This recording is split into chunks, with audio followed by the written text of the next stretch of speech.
అందరికీ హాయ్ అండి. Welcome back to my channel. ముఖ్యంగా ఈరోజు మన వీడియో వచ్చేసి తల్లికి వందనం నిధుల విడుదలపై అయితే మనకి విద్యాశాఖ మంత్రి నారా లోకేష్ గారైతే ఒక మంచి శుభవార్త అయితే చెప్పడం జరిగిందండి. ఈ శుభవార్త ఏంటంటే మనకి జూన్‌లో విడుదల చేస్తానన్న తల్లికి వందనం జూలైకైతే ఎక్స్‌టెండ్ చేశారు కదా! దానికి సంబంధించి డేట్ అయితే ఫిక్స్ చేశారు. 16, 17, 18 తేదీల్లో అయితే తల్లికి వందనం నిధులనైతే ప్రతి తల్లి ఖాతాలో జమ చేస్తామని స్కూల్‌కి వెళ్ళే ప్రతి విద్యార్థికి కూడా ఎంతమంది పిల్లలుంటే ఒక తల్లికి అంతమంది పిల్లలకి కూడా తల్లికి వందనం అనేది అందిస్తామని అయితే చెప్పడం జరిగింది. ఇదొక మంచి శుభవార్త అండి. దీనికి సంబంధించి పూర్తి వివరాలైతే ఈ వీడియోలో నేను మీకు తెలియజేస్తాను. ఎవరైనా మన ఛానల్‌ని కొత్తగా చూసినట్లయితే లైక్ చేయండి, షేర్ చేయండి. అలాగే మీకేమైనా డౌట్స్ ఉంటే కామెంట్ చేయడం మాత్రం మర్చిపోవద్దు. ముఖ్యంగా వచ్చేసి ఈ తల్లికి వందనానికి సంబంధించి మనకి 16, 17, 18 తేదీల్లో మెగా పేరెంట్స్ మీటింగ్ అనేది నిర్వహించి మీ పిల్లల యొక్క చదువు పురోగతి ఎలా ఉందనే అంశాలపై కూడా మీకు తెలియజేసి, అలాగే విద్యాశాఖలో వచ్చిన మార్పుల గురించి కూడా చెప్పడం జరుగుతుందని చెప్పేసి ఇక్కడైతే చెప్పడం జరిగిందండి. అలాగే ఈ తల్లికి వందనం అనేది చాలా మందైతే అనర్హుల్లోకి వెళ్ళే అవకాశం ఉంది. ఎందుకంటే ఈ ఇయర్ అనేది ముఖ్యంగా మనకి ఈ తల్లికి వందనం నిధుల విడుదల అనేది అటెండెన్స్ మీద అయితే ఆధారపడిందండి. ఎవరికైతే 75% హాజరు ఉంటుందో వారికి మాత్రమే నిధులను విడుదల చేస్తామనే విషయాన్ని చాలా స్పష్టంగా అయితే మనకి చెప్పడం జరిగిందండి మినిస్టర్ గారితో సహా. సో ఎవరికైతే 75% హాజరు ఉండదో అన్ని ఫెసిలిటీస్ అంటే మనకి 6 స్టెప్ వెరిఫికేషన్‌లో మనం ఎలిజిబుల్ పర్సన్స్ అయినా మనకి సాటిస్ఫాక్షన్ అని ఉన్నా 75% హాజరు లేకపోతే మనకి తల్లికి వందనం నిధులనేవి విడుదలైతే అవ్వండి. ఇదొకటి ముఖ్యంగా గుర్తుపెట్టుకోవాలి. ఎందుకంటే ఇక నుంచి మనకి అటెండెన్స్ కూడా ఆన్‌లైన్‌లో తీసుకుంటారు. ఇదివరకు పేర్లు ఒకటే చదివేవారు. ఇక నుంచి ఒక తరగతిలో ఉన్న స్టూడెంట్స్ అందరికి ఒక గ్రూప్ ఫోటో తీసుకుంటే ఆటోమేటిక్‌గా అది ఎంతమంది విద్యార్థులు హాజరయ్యారనేది చూసి ఫేస్ మ్యాచింగ్ ద్వారా వారికి అటెండెన్స్ అనేది వేస్తుందని. ఎందుకంటే గవర్నమెంట్ నుంచి వచ్చే చాలా పథకాలనేవి దుర్వినియోగం అయిపోతున్నాయి. కొంతమంది స్కూల్ స్ట్రెంత్ లేదనో, ప్రైవేట్ స్కూల్స్ వారు వాళ్ళకి ఫీజులు సరిగ్గా చెల్లిస్తారనే ఉద్దేశంతోనో ఫుల్ హాజరు అనేది వేసేస్తున్నారు. సో అందువల్ల అయితే ఈ కండిషన్‌ని ఈ ఇయర్ నుంచి అమలు చేస్తారు. సో లాస్ట్ ఇయర్ అయితే ఎవరికైతే స్కూల్ తరపున హాజరు ఉండుండదో వారికైతే రాదండి. అలాగే మనకి ఎవరికైతే కార్ ఉంటుందో, 4 వీలర్ ఉంటుందో, కార్ అంటే అందరికీ కాదండి. మనకి యెల్లో బోర్డ్ ఉన్న వారికి పడుతుంది. వైట్ బోర్డ్ ఉన్న వారికి పడదు. ఇది అందరికీ తెలిసిన విషయమే.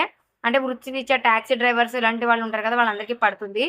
4 వీలర్ ఉన్న వారికి, అలాగే ముఖ్యంగా మనకి ఇన్‌కమ్ టాక్స్ పే చేసే వారికి పట్టణ ప్రాంతంలో 1000 చదరపు అడుగుల ఇంటి స్థలం, అలాగే మాగాణి అయితే 5 ఎకరాల పైన, మెట్ట అయితే 5 ఎకరాల పైన, మెట్ట అయితే 10 ఎకరాలు, మాగాణి అయితే 3 ఎకరాలు, 5 ఎకరాల పైన ఇలాంటివన్నీ చూస్తున్నారు కదా! రేషన్ కార్డ్ అయితే కంపల్సరీ.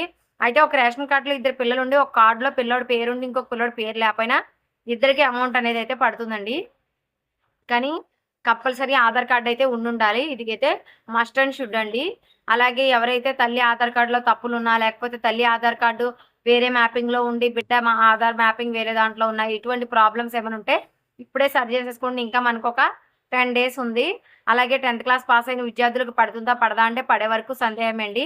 లాస్ట్ టైమ్ అయితే చాలా మందికి 10థ్ విద్యార్థులకైతే పడలేదు. ఇది అందరికీ తెలిసిన విషయమే. చాలా తక్కువ మందికి పడింది. అందువల్ల 10థ్ విద్యార్థులకనేది ఒక సందేహంలో ఉంది. కానీ ఈ సంవత్సరం వెనక్కి పెట్టింది కూడా అందువల్లే అని అంటున్నారు. ఏంటి అనేదైతే మనకి నిధులు విడుదలైన తర్వాత ఒక క్లారిటీ వస్తుందండి.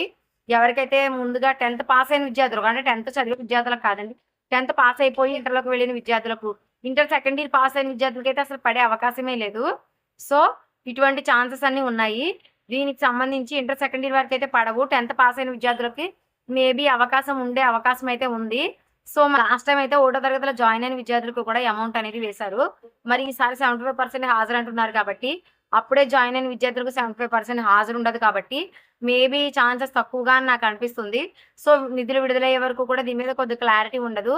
అప్పుడు మాత్రమే మనకు క్లారిటీ వస్తుంది. ఎందుకంటే ఆ టైంలో మనకి చంద్రబాబు నాయుడు గారు, అలాగే లోకేష్ గారు కూడా చిన్న ప్రెస్ మీట్ పెట్టి చెప్తున్నారు కాబట్టి, ఆ టైంలో మనకొక అవగాహన వస్తుంది. అప్పటి వరకు కూడా ఉత్కంఠంగా వెయిట్ అయితే చేయాలండి. ఎందుకంటే ఈసారి అమౌంట్ లేట్ అవ్వడం, అమౌంట్ దొరికే వరకు కూడా వెయిట్ చేసి నిధులనైతే విడుదల చేస్తున్నారు. సో, ఈ ప్రాబ్లమ్ వల్ల ఒకటో తరగతి 10థ్ క్లాస్ పాస్ అయిన విద్యార్థులకు కొంచెం మేబీ కొద్దిగా ఇబ్బందులు ఏర్పడవచ్చు. కానీ మిగిలిన వారందరికీ కూడా ఈ అమౌంట్ అనేది ఎటువంటి ఇబ్బందులు లేని వారికి, ఎవరికైతే సాటిస్ఫై అని వస్తుందో ఎన్‌బీఎం లింక్‌లో వారందరికీ కూడా ఈ అవకాశం అయితే సద్వినియోగంగా అమౌంట్ అయితే పడుతుంది. ఎవరికైతే 75% హాజరు ఉండదో వాళ్ళకైతే ఛాన్సెస్ అయితే చాలా చాలా తక్కువండి. సో, ఇదైతే మీరందరూ అర్థం చేసుకుంటారనుకుంటున్నాను. ఈ 16, 17, 18 తేదీల్లో ఈ అమౌంట్‌లయితే కన్ఫర్మ్‌గా పడిపోతాయి. ఎవరైతే ఫీజుల కోసం ఇబ్బంది పడుతున్నారో అందరికీ కూడా ఒక మంచి చేయూత అని చెప్పొచ్చు. మీరేమనుకుంటున్నారో కామెంట్ సెక్షన్‌లో తెలియజేయండి. Thanks for watching.